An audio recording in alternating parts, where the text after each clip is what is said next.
What's going on, everyone? John Matrix here. So today we've got another Warhammer 40K video for you guys. This one is from Luton09, the Emperor's Sword and Armor, Warhammer 40,000 lore gear. So I know that you know, a couple with some of the Primarchs returning, some of the Emperor's gear is also, you know, being brought back in their possession. Like Lionel Johnson has the Emperor's shield. Rabute Gilliman has a piece of Emperor's gear. I don't know if it's the sword or something else, but I'm pretty sure he's got a piece of the Emperor's armor gear. So I'm wondering, it seems to be that as some of the Primarchs are coming back, they're also getting some of the Emperor's gear to enhance them as well for whatever's coming in the future. So I'm interested to take a look at this video and see what this is all about. But for now, as always, links down below in the info section to this original channel without my commentary and reaction, and to Luton's channel. I should go over there and check him out. He makes a lot of great Warhammer 40K content, a lot of theory craft stuff, lots of great videos, very entertaining. So yeah, go over there, check him out, give him a like, give him a sub, all that kind of stuff. And if you would do me a favor, and there's a join button down below, if you would click it, take a look at the YouTube membership benefits that I offer, seeing if any of that has any kind of interest to you, if you would like to take your support to that next level. Otherwise, just do consider leaving a like and a sub, as I would greatly appreciate it. It'll help me and help the channel grow. But for now, let's take a look at this here video.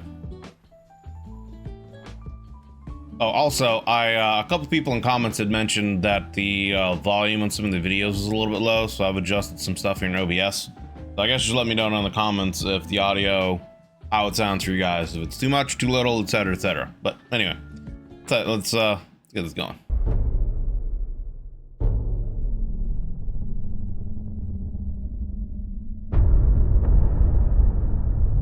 In the grim darkness of the far future, there is only Hua.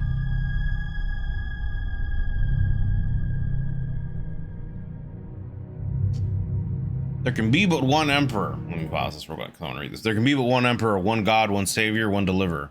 Without him, a billion souls are not but fodder for the ever-thirsting evils of the warp. That is a name. Is that Excelsiarch? Yeah, I think it's Excelsiarch Theodacus the Fifth. Android to the Versus of Dusk. Android to the Versus of Dusk. That is quite the name. Holy brother. Ecclesiarch Theodacus.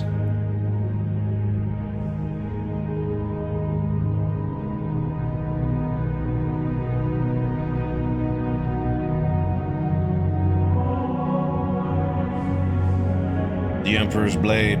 So yeah, I'm curious, I guess, what all pieces there would be. I mean, there's the shield, there's the sword, and then I think it's just his armor in general, but I don't know if that's like broken down into different things, you know, etc., etc., and what all kind of I don't know, powers or what all it could be imbued with, either psychic power wise or just how it was, you know, forged, how the Emperor made them, etc., etc., and what all kind of boons they would grant to the wielders.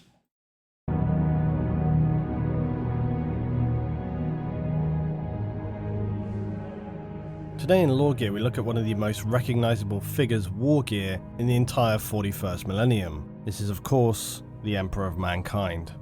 The Emperor is both the savior and continuing protector of humanity. The enduring figure of the Emperor of Mankind pervades all human existence in the far future as he sits upon his golden throne, a broken, rotting corpse of a man, but forever as the most supremely powerful figure within the Imperium. The Emperor is the center of humanity in the 41st millennium, arguably barely human and continuing to protect mankind forever after his mortal wounding during the final battles of the Horus Heresy. Were it not for his ever-present voice and emanations, searching, guiding, protecting, and planning, then the Imperium of Man would undoubtedly slip back into the darkness of self-destruction and oblivion.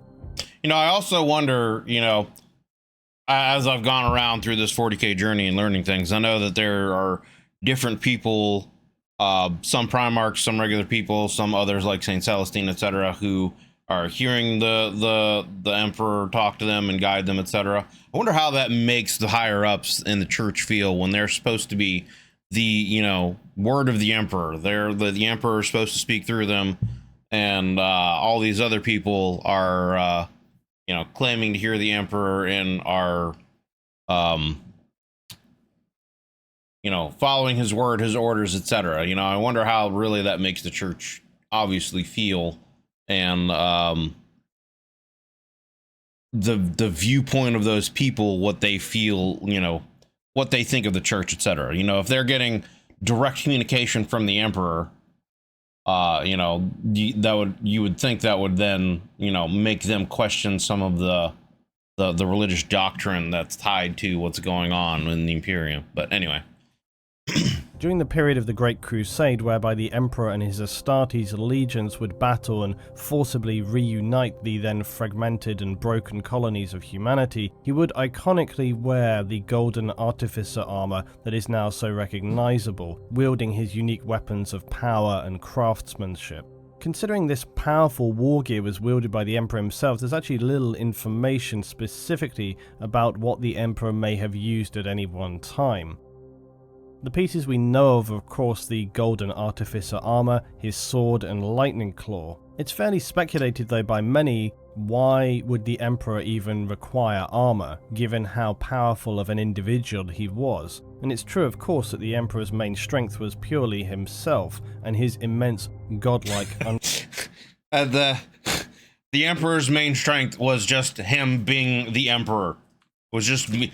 My main strength, you know, my main benefit is just being me, dog. You know what I'm saying? It's just, you know, you can't beat being me. I'm the best there is, was, and ever will be. Know what I'm saying? Like, who else can really say that? You know what I mean?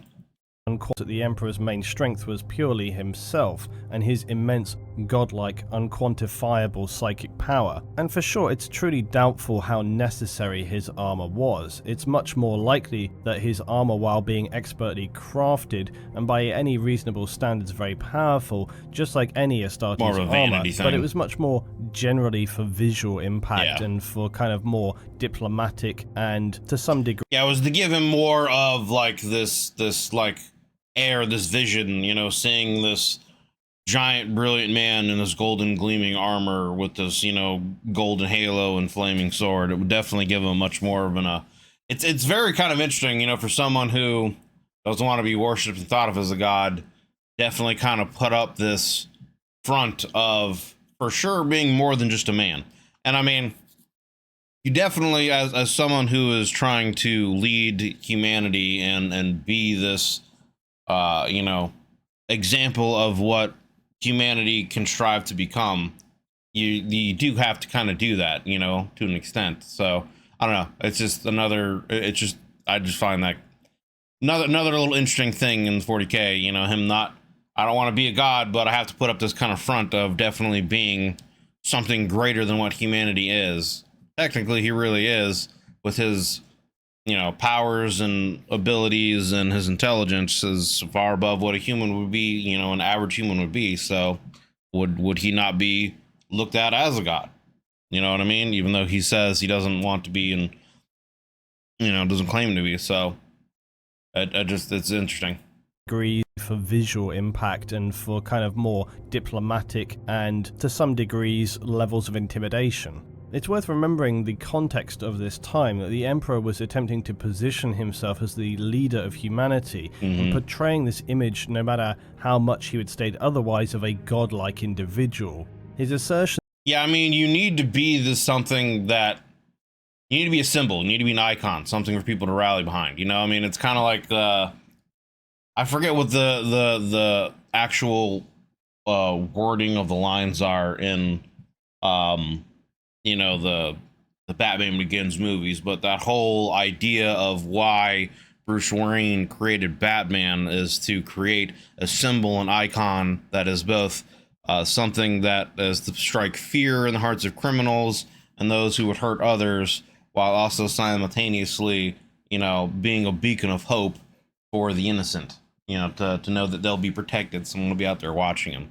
So he's got to put up the kind of front like that of, you know, of being this being who is going to take humanity into the future and trying to be a symbol and an icon of what humanity could be, but also walk that line of trying to say, I'm not a god, don't worship me as a god, I am just a man, but I am what humanity could strive to become. You know, I think that's what he was really trying to go for. But regardless, there's going to be people that, you know, see him, see his powers and everything he can do, and it would be like, how would you not look at him as that, as a god?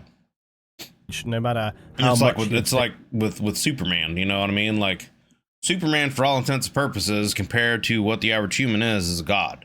He can fly, he's got all these powers, he's, you know, strength virtually immeasurable, virtually can't die, you know, he's essentially only really weak to like psychic magic and of course kryptonite. Otherwise he's pretty much invincible, etc, etc, you know what I mean? So as the leader of humanity, and portraying this image, no matter how much he would state otherwise, of a godlike individual. His assertions of him being only a man were far too easy to dismiss for many, especially individuals lost on ruined colonies of humanity who would bear witness to this being, this shining beacon of light, clad in beautifully master-crafted golden armor. One other item often speculated about but unconfirmed is the halo seen around or just behind the Emperor.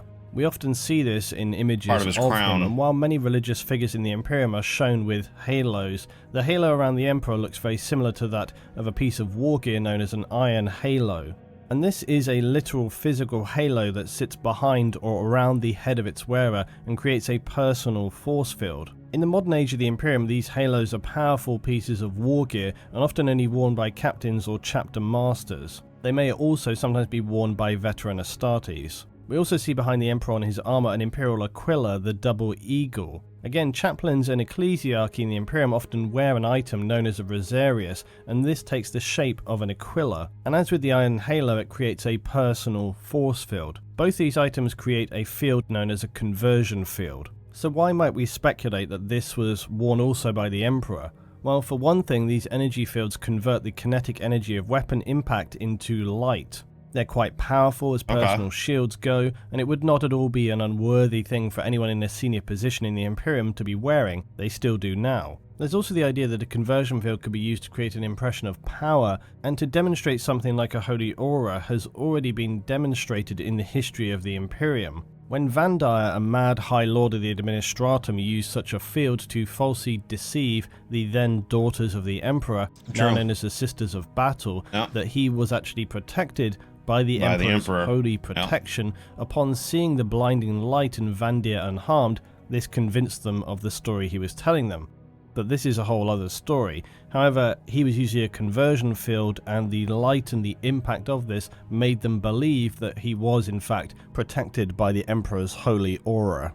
Still, would the Emperor want to be perceived this way when he has so regularly been adamantly against religion during the Crusades? It's very debatable, but some people do believe that the whole situation of the Emperor trying to be anti-religion was simply so that he could eventually position himself as that true godlike figure for the Imperium, which... True, I mean, you sit there and you go about and you put out this story, this front of, you know, like I said, I am just a symbol of what man could be. I don't really want to be a god, don't worship me as a god. But you're then, you know, who's to say, you know, however millennia down the line, if he's essentially an immortal in the sense that, you know, if he's truly lived since the early stages of man and has influenced human history throughout, you know, and he hasn't died in all this time, he's, you know, 50,000+ or even more years old, then he's got literally all the time in the universe. So he could sit there and play the extreme long game of setting all the stuff up, wait for the crusade to be done, and then position, you know, essentially, it's like I've always said, I feel like one of the Emperor, this is just, you know, my own theories and speculation. I've always said, I feel like, you know, the Emperor has said that chaos is the greatest enemy to humanity. And I feel like he's always tried to do things to put humanity in a position to where they would weaken the chaos gods. You know, if you go out there and you destroy all of their life or all their kind of major life that could essentially worship the chaos gods and give them power. And then humanity is the major species left, major race, whatever you want to say. And they don't believe in religion. They don't believe in faith. They don't believe in, you know, the chaos gods. Then, you know, that could weaken them greatly to the point where then the Emperor could potentially take over. You know, he may have had a stake in the great game to begin with, and this was his way of playing it in the Materium. You know what I mean? So who knows? It could be that, you know, this was all still part of his plan, and he might have, you know, being he's got the ability of, you know, premonition, can see the future and events and things like that.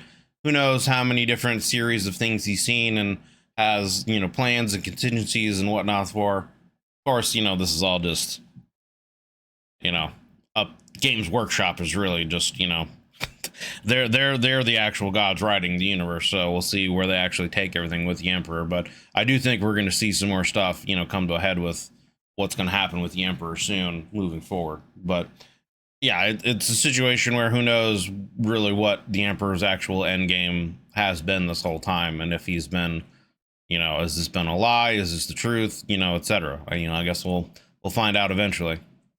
That he could eventually position himself as that true godlike figure for the Imperium, which of course he has eventually become, but that's entirely speculative. Still, the idea that we see so many images of the Emperor with a halo could simply also be the illustrative manifestations of him as a divine entity. Right. Yet this and the Aquila in his armor could equally be an additional piece of war gear, especially one that's now utilized by Astartes and senior figures throughout the Imperium. Now, the armor of the Emperor would be classified as Artificer Armor. It's simply a name given to custom and modified suits of power armor for either strength or simply visual embellishment. These suits, as with the Emperor's, will use customized plating, marks with potentially specialized war gear, or additional positional shielding. These suits can often be visually awe-inspiring work. You know, and I wonder how he has set this gear up to integrate with his body, because, you know, I know the Astartes, they have implants and all kinds of things to set this up so that it attaches to their nervous system, and they're able to essentially becomes like an exoskeleton kind of a thing, you know, for them, or it becomes a second, you know, like part of their body. So I wonder how much the Emperor would have put into this armor, how much we would have set it up to enhance his powers already, you know, et cetera, and how much he's altered himself, you know, through his genetic manipulations, if at all. Or additional positional shielding. These suits can often be visually awe-inspiring works of art with inscriptions, representations of animals, or imperial scripture adorning them. Moreover, these suits of armor worn not just by the Emperor but all Astartes are often very old and continually tweaked and upgraded. They're often then visually inscribed with important battles or events so that they become over time an almost historical documentation in their own right. Artificer armor, though, as the Emperor would have worn, will have many individual upgrades and custom modifications over time. Right. To the point where despite their age they become so unique and specialized to be superior to even newer suits of power armor. I would assume the Primarchs would have armor similar. Maybe not as like good as the Emperor, but I would assume they would have armor set up in a similar fashion where they would be upgraded and somewhat modular and more customizable for their needs, and upgraded and maintained, you know, regularly, so that it's always at peak of whatever current technology and whatnot, you know, humanity has to offer. The status specialized to be superior to even newer suits of power armor. The status both visually and mechanically of Artificer armor means that it may even be chosen by a Space Marine over having a choice of arguably much more greatly powerful Terminator armor, such as the honor and associated prestige in wearing Artificer armor. It's important to understand this in the sense of how revered standard Space Marine Artificer armor is to an Astartes, if you can call it standard, because if you think of how much prestige and honor and strength is given to the wearer of this armor, you can perhaps begin to visualize in the smallest way the power, strength and inspiration that the Emperor's armor would instill to his Astartes. The Emperor's golden armor is far more than just a battle suit worn for protection. It's a visual display of his power, his position, and his boundless intellect. To see it as just a shiny gold suit of armor is to fundamentally not understand the gravitas to which it would be seen by his Astartes and members of the Imperium. Such a master-crafted suit would undoubtedly as well have been tweaked and finessed by the Emperor himself, and so it would no doubt have been one of the strongest suits of power armor ever created. The Emperor also had additional backups of this suit of armor to use if need be, but all of these would be repurposed after the fall of the Emperor at the end of the Horus Heresy. For the Emperor's armor would actually be ground down to fine shards and embedded in each Crux Terminatus. These are the stone medallions awarded to the highest skilled veteran space marines of the Imperium. The Crux Terminatus stone badges are worn on the left shoulder of their Terminator armor, and it might seem a strange thing to do with such a vastly powerful and revered piece of armor such as the Emperor's, but it's important to understand again the rationale here, because this is something which is often asked: why would they grind down the Emperor's armor? Well, these shards that were embedded into the Crux Terminatus were gifts given to the Astartes who had remained loyal to the Emperor at the end of the heresy. That's why they did it. There was some vagueness. And I mean, it's a badge of honor, and it's also, it would almost be like getting the Medal of Valor, or you know, something like that. You know, it's like the highest honor and reward you can get for loyalty and service to the Emperor and the Imperium.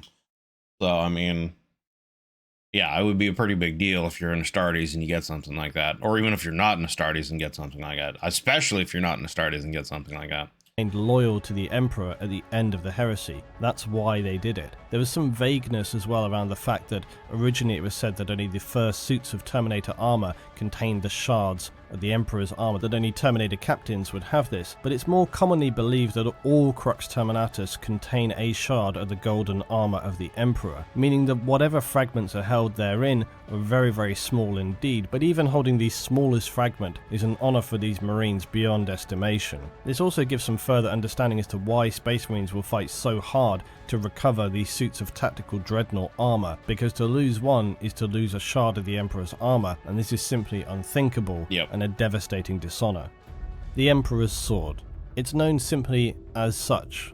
Other weapons wielded by Primarchs often may have a customized name, but for such an iconic weapon, no other title is needed other than that of its rightful owner. The most powerful of blades is a relic blade used by the Emperor throughout the Great Crusade and during his final battle with Horus at the end of the heresy. It would eventually be passed through to the Ultramarines Primarch Reboot Guilliman. The ownership of such a prestigious weapon would cement his position as Lord Commander of the Imperium. Now, the Emperor's blade is undoubtedly a force weapon. These are usually used by Psykers and now the Grey Knights as well. They allow a Psyker to attune with the weapon and extend and amplify their psychic power through. It's kind of like the 40K equivalent to like a lightsaber, essentially. Because like when a lightsaber is crafted, you're imbuing your force into the crystal as well, to attune the crystal to yourself, and then you put that into the saber itself and you ignite it and you get the blade. And so this is kind of the same way. It's kind of like a blade that is attuned to your, I guess, psychic energy that enhances it even further, I think.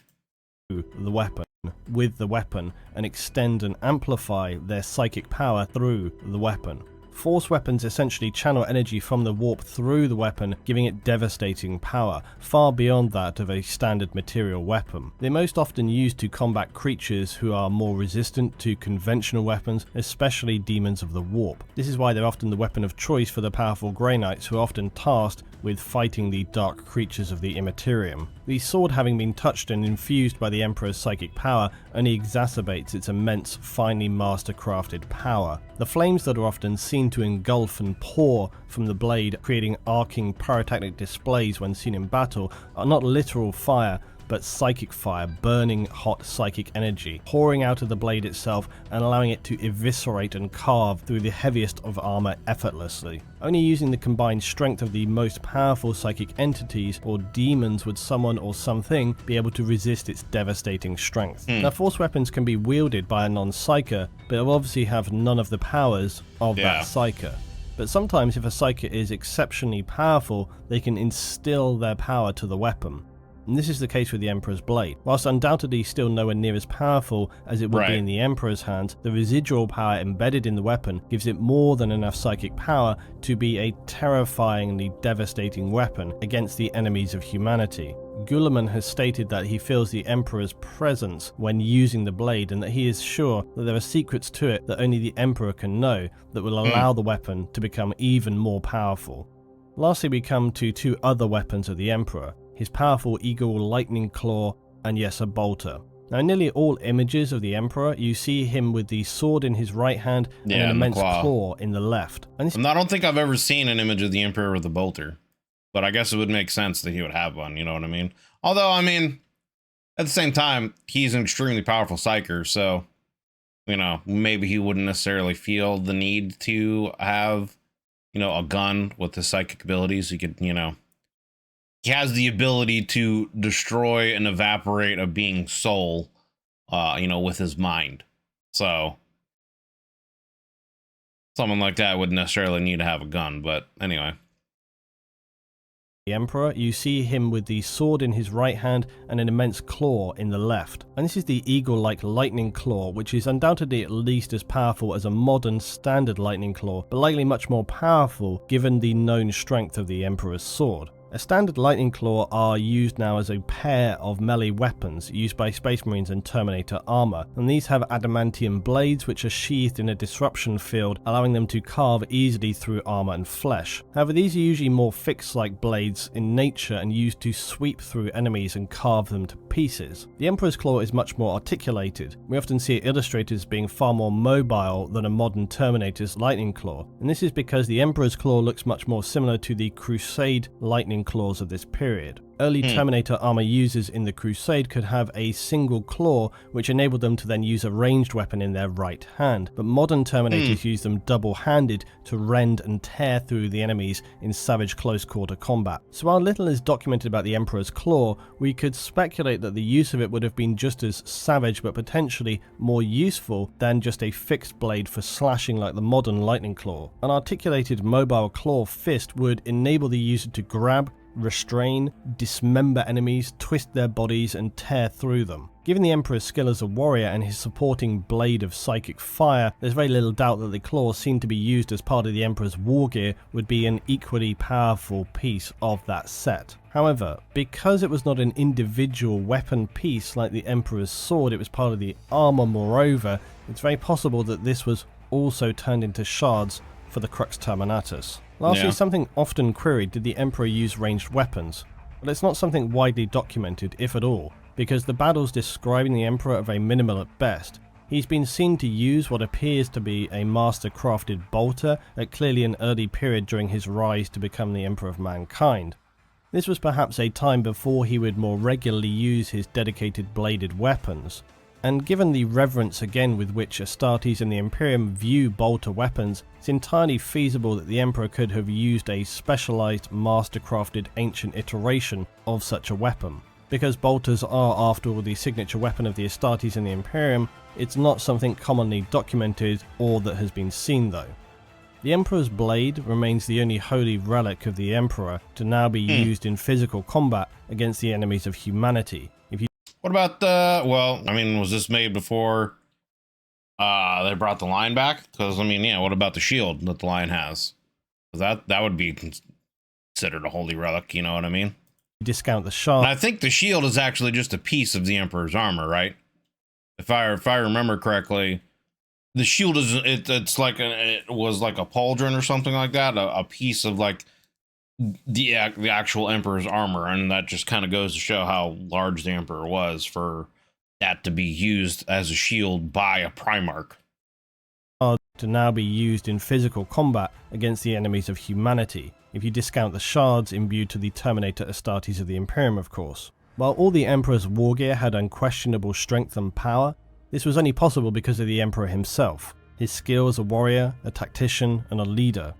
Even now, some 10,000 years later, his weapons still strike absolute fear into his enemies, wielded now by the Lord Commander of the Imperium.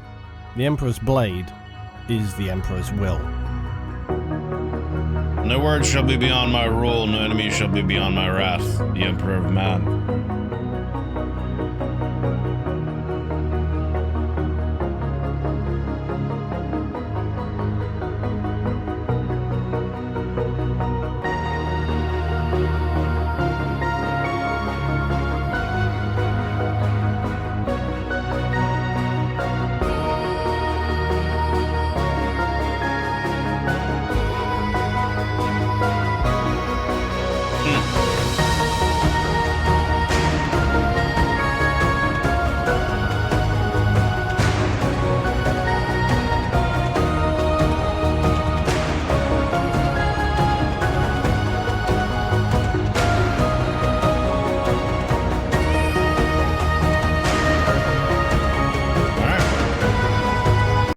All right, well, there you guys go.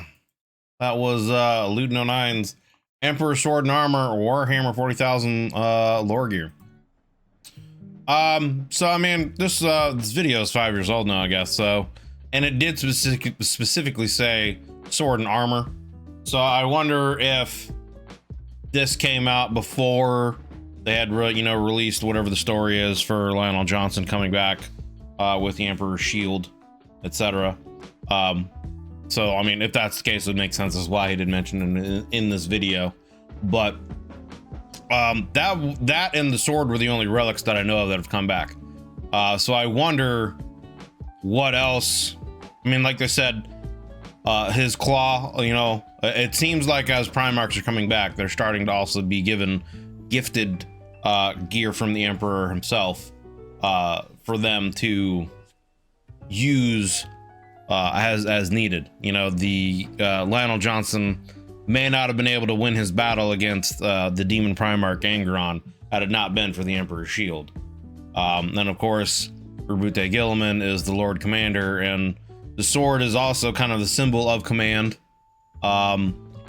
So it's fitting that he gets it. But who is going to be the next Primarch to come back? And if they get some gear from the Emperor, what would it be? Like you said, it could be the Eagle Claw, could be the Halo. I feel like if they were to bring Sanguinius back, the Halo would fit. Obviously, it would go in line with the angelic theme. The angelic theme. If they were to bring Sanguinius back, I wonder if. I mean, who knows in the 40K universe and how they do things. I wonder if they would ever go to the point of bringing back Horus, just because. I mean, it's stated. I know that things have changed, and I'm still on the very first book of the Horus Heresy. You know what I mean? That's where I'm at as far as like reading the actual novels. I'm about halfway through it, and I know that the last book, where the actual battle between the Horus and the Emperor happened, I believe. So a lot of that's been changed, and I haven't. I'm wondering if from what I know so far, the Emperor, I guess, I don't know if it was the Emperor or Horus himself somehow, but Horus got freed essentially from the grasp of the Chaos Gods right before he was destroyed. And he had regret in his heart and etc. And then the Emperor supposedly destroyed his soul so that he couldn't be used by the Chaos Gods anymore. But who knows, they could bring him back in some way. Who knows, dude? I mean, it's 40K universe, it's sci-fi. They could figure out some way of bringing him back. And, and if they did, I feel like that would be interesting. I feel like that would actually be a pretty big twist. Having Horus have a major redemption arc, coming back and trying to set things right. I don't think they will. I mean, I don't know. I guess it could be. I could see them doing it. I could see them not doing it. I could see them not doing it just because of the Horus Heresy and them setting up that whole lore and them kind of wanting to make him this tragic character where, he was really kind of tricked and into it, because he got injured and Erebus took him into the warp and he got tricked and then possessed. So it really shouldn't have been called the Horus Heresy, but it is. So really the Erebus Heresy. But anyway, I'm just kind of rambling on my various thoughts with this stuff. But it would just be interesting to see if they bring Horus back, the kind of redemption arc they would give him, because obviously he would have to gain the trust and everything back of the other Primarchs if he were to come like out of the spotlight. But it would also just be interesting to see him try to take the Imperium forward. It would just be interesting to see that journey. I feel like, just to see where they would take his character and the things he would go through and the trials and whatnot that he would have to do to prove that he, no longer is under the influence, was under the influence of chaos, and is returned for the purpose you redeem his name and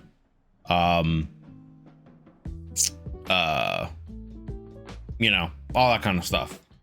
So I mean, I could see them bring Horus back, but I could also not.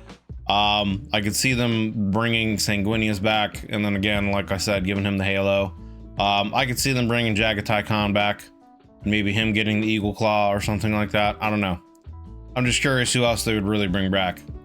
I'm getting ready to do the Kovis Corax. Bleh. I'm getting ready to do his Primarch video, so we're going to learn about him. But from what I understand, he's still around. Well, they don't know if he is. The last I think thing was known about him was he just went into the warp. So he could still very well be around, and he could easily come back. So anyway, but that's gonna do it for this video, guys. As always, links down below in the description for this video without my commentary, etc., and for Luton's channel. So go over there, check him out. At least give this video a like if you would do me that favor. But yeah, go check out his stuff. And again, if you would like to check out my YouTube membership benefits, see if any of that has any kind of interest to you. You know, I've got a Discord if you want to come and join the Discord. I do some of my reactions live for YouTube members. I've got a book club that is open to everyone, and I usually do that every Friday as I'm going through, like I said, the Horus Heresy at the moment. So if you want to come in and have discussions on, you know, the chapters that I've currently just read through, or if you want to join in the discussions that we have during the live reactions that I do, etc., etc., just check all that stuff out, see if it would have any kind of interest to you. But regardless, I'd appreciate it if you consider leaving a like and a sub to the video if you enjoyed your time here. But regardless, I do appreciate you taking the time to watch this video with me, and if you're still here all the way through the end, it means a lot. Hope you're having a wonderful day whenever you're watching this, and I will see you guys on the next one. Take it easy.